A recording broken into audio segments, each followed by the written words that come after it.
Hi, and welcome to Create, Automate, and Scale podcast. Tune in to this inspirational, straight to the point, relatable content for entrepreneurs to help you mastermind the everyday hassle, give you business tips, networking opportunities, shameless money talks, and scaling secrets. Created to support you, to support coaches and course creators just like you, to help you take action, stop trading dollars for hours, and explode your business. It's time to hit that six-figure and beyond. Let's go! Welcome, entrepreneurs, to the Create, Automate, and Scale podcast. I'm your host, Sophie Riley, and I'm thrilled to guide you through today's discussion where we dive deep down into the world of domain names. Now, if you're a coach, a course creator, service provider, and you're looking to skyrocket your business, then you're absolutely in the right place. I also want to say that this podcast is part of a series where I teach you everything that I know about email marketing and email delivery, so that you can crush the changes that are coming effective February 1st. If you haven't heard, lots of changes happening, you don't know about them, make sure you tune into this podcast to learn all about it. Be sure to check the show notes. I do have a special place for you to opt in and access all the podcast episode how-to videos, resources, and more about the Google and Yahoo requirements. And I even have a place for you to ask questions and get your answers while you are starting to implement these changes. All right, so let's get straight to the point. Choosing the perfect domain is a crucial step in establishing your online presence. And today I want to give you 10-ish things to consider, just things to think about when you're choosing your domain name. So this is for you, all my beautiful people who are still sending from their Gmail, their Yahoo account. This is no longer something that you are allowed to do as a bulk sender. In the marketing world, you will be blocked by Yahoo, by Google, so you don't want to do that. So this is your time. This is your time to start shopping for a domain and create your email that will go with your domain. So for example, one of my domains is sophieriley.ca. If you don't know this right now, it's simply my name. And I choose whatif@sophieriley.ca. And you could also go with something more traditional, such as hello@sophieriley.ca or support@sophieriley.ca. And if your domain name was not your first and last name, you could even say something like sophie@sophieriley.ca. In my case, it kind of sounds a little, let's go with repetitive. Like, this chick really loves her name. There's tons of possibilities. All right. Now, I want to touch on the benefit, because right now you might be like, oh, something else. I have to spend money on this. Are you serious? But there's so many benefit to having your own domain. So this is like a small tangent. It's something I'm really passionate about, okay? Often we hop onto all of these platforms, and I'm going to use Calendly for one example. But you hop on all of these platforms. So let's say you go and you hop on Calendly and you start sharing your calendar link. So you share a link for people to book appointments on your calendar, whether there's sales calls, coffee calls, whatever calls that you have going on in your business. Now, you've been an entrepreneur for, let's say, a year or two, and you've dropped that link on hundreds of podcast interviews and more, and you want to change to a platform that's more all-inclusive, like the VIP Hub. This is something that we go through almost daily. People are switching over to the VIP Hub, but they don't want to lose their original link. However, they were sharing a link that is owned by a platform like Calendly. So calendly.com/Sophie Riley/ I don't know, have coffee with me. So this link is everywhere. By having your own domain and really utilizing your domain and the links that you create, you're able to never be stuck or feel stuck in a platform. So what I mean by that is that you get to create funnels instead and link your domain to that funnel. So you're sharing links that you own. So let's say you create everything into the VIP Hub, but instead of sharing VIP Hub links, you're going to create everything with your own domain. An example. SophieRiley.ca/calendar, SophieRiley.ca/have coffee with me. If I was to create that in a funnel and I was to say, screw this, I don't like this platform, I want to change, or my business evolved, I need more than what this platform has to offer, or hey, this platform is cheaper because the VIP Hub has some pretty epic prices. Side note. Anyways, so by sharing those links, because you're sharing links that you own with your domain, you will be able to recreate those wherever you go. This is the same for all of you people that are creating your email in your email marketing software, whether you're using the VIP Hub, MailChimp, ConvertKit, ActiveCampaign, I don't care. Stop writing emails directly into the platform. Keep a document, stay organized, Google Drive, Google Doc, write your emails so that if you create emails for a year, 2 year, 5 year, and you want to change platform because that platform no longer suits your need, you don't want to feel like, again, you're stuck paying overpriced monthly amounts because your list is growing.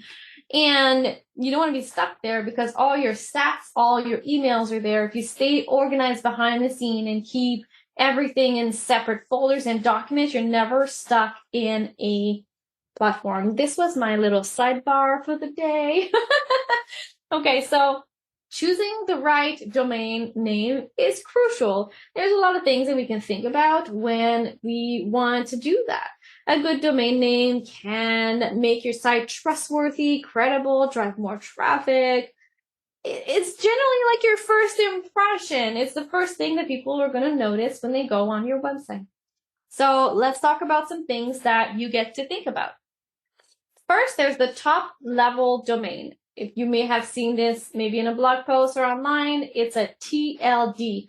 What this means, it's the part of the domain that looks like a .com, .org, .net. Those are some of the most popular ones, so let's break them down. .com refers as a commercial. It is most commonly associated with businesses like Amazon.com, Gmail.com. There's lots of .coms out there. We've seen tons. .org, O-R-G, stands for an organization, and it's typically used for nonprofit. Then there is .net. Now, this was initially used to indicate networking technologies, but it's also associated with business type as well. So those would be your 3 most popular. Now, you can also use other types of website extensions such as .io, .shop, .store. This is for you if you do have a store, if you do have a shop, these could also be great. And the last ones would be the ones that are country related. So typically, if you have a local business, you may want to use the website extension for your country. You'll see that a lot of my domains are sophieriley.ca. I love that people just get to know that I'm Canadian. Okay. Something else to think about is to keep it simple and short. Listen, word to mouth is a great way to share website. You'll find, especially as an entrepreneur, find yourself on podcast interviews, summit interviews, and just places where you get to network and you get the opportunity. You get that person that's going to say, hey, Sophie, where can people find you in the online space? Well, this is not the place and time where you want to drop this 27-letter website because it's going to be hard to understand, hard to remember, and hard to spell. Some common example of very simple names that you may or may not have heard could include like Meta, Zara, Nike. Those are companies that use very short domain with 4-letter words. So easy to remember. Remember that a domain name should stay under the 15 character if you want to make sure that it's not too long to remember, less chances of typo, misspelling, autocorrect, all of these things happening, which would lead in traffic lost. I feel like I should also mention that you should avoid double letters, numbers, and characters as well. Sometimes, the domain that we want to use is already taken and hey, let me be creative and add a whole bunch of hearts to this. It's typically not going to work when you're trying to share this through word of mouth, especially like for me as someone who is French. I still don't know what any of the symbols are actually called. If I was to try to spell something with a character, it'd be like, let's say word of mouth. I'd be like word, tiny line of, tiny line mouth. And then I sometimes don't know what things are called. And I say the French word with an English accent and hope that it passes. And listen, I hope that you understand sort of what I'm trying to share with you is that simple is always better. Something that you may want to consider are trademarks. I want to share a few places where you can check for trademark. Typically, registering a domain with a trademark, like you wouldn't be able to do that. But just in case, I'm going to share a website, the Trade Electronic Search System, as well as 2 other name checker, but they're spelt weird. I'm going to put that in the description of this podcast. And again, all of the websites, the research that I've done, anything that I'm mentioning is in a funnel page. I'm putting everything together where it's an easy space to find everything. So make sure you opt in and get that. It's totally free. So something that we could use to help us, sort of brainstorm that domain is keywords. So a keyword that's related to your niche. So something that comes to mind would be travel. If you're a travel agent, travel in your domain may just be a brilliant idea. I'm going to share a Google keyword planner as well in case you want to dabble in there, go have some fun and do some research and see what would relate to your business, estimate the search volume, and give you some performance insights on those specific keywords. All right. Something else that you may want to think about is consistency. So what I mean by that is that we are several places in the online space, right? We have a website, some funnels, and maybe you're on social media, YouTube, Pinterest, TikTok, Instagram, LinkedIn, X, Facebook. I'm sure I'm forgetting some, but you get the point. But using consistent branding with our domain is key to sort of make our business all feel attached, unified. So you could find me on Google, sophieriley.ca, and then you'll see also my Instagram, my TikTok, my Facebook, all using that name. So it's really, really easy to find me and my business. Okay, so if you are like me, when you go on an ADHD rabbit hole and you do a whole lot more than you should, this is the place of the podcast where we've gone over what we should do, but I have some extra tips for you. So think about checking the domain history. Okay, so this is Sophie's little fear. Like, what if somebody was using this website, this domain, and they were into some shady stuff, right? So the first thing that checking the domain history could give you is competitive research. So the history may include information on whether the domain was used for a website that's related to your niche. We may have to have this discussion too. So registering it may help your SEO strategy. Now, the security. The domain history helps identify past cyber attacks. Could be important. I'm kind of a nerd. Now, potential branding issue. If the previous website owners ran some shady stuff in their business, maybe you want to avoid this. Like, did the shady stuff give them, the domain, a bad reputation? That's important to know. There's a lot of new things that are coming up into the marketing world, but long story short, any domain that use a black hat SEO can get a Google penalty. So these are the things that you want to know. So I'm going to, of course, give you the resources that you need to check that. We recommend using online tools like Wayback Machine, Who Is Request, and domain tools to investigate the domain ownership history of these sites. I mean, it's exciting. I'm giving you a lot of information, but all of the websites that you need to do a quick search. So hopefully this is really, really helpful for you. Now, you could also use a domain name generator. Listen, there is nothing like brainstorming a name for a domain, a course, an event. I typically need like a little mimosa. Otherwise, I overthink everything. But this is so much fun. But I also understand that it can be overwhelming and not knowing which one to pick. And I know that it can be time consuming. So in many cases, the desired terms are already registered or trademarked. So maybe you want to use a domain name generator. It's an excellent solution for finding great domain names, ideas, and sort of alternative to what your original thoughts were.